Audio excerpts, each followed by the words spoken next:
how has your work changed at all, if at all, in light of these new calls for racial justice?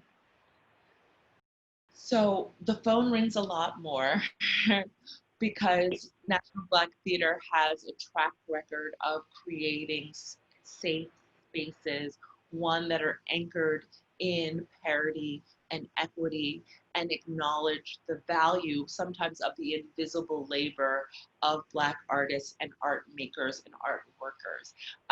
And so what we've kind of doubled down is in our training, in all of our innovative training programs.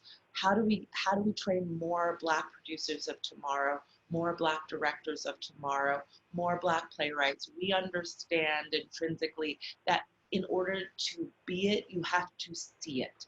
And if theater traditionally isn't inclusive or a safe space by which people of color can exist and be seen in their full humanity, then we have to start somewhere before just shifting and changing and making statements and action plans. So where MBT's work has shifted is we've just made deeper investments in training the cultural leaders and cultural producers of tomorrow. We feel very strong about that. And also, this is a very tricky time where people are being called out for their practices, and though it is important to call things out and to have conversations about dismantling, I think MBT is more rooted in what we're building.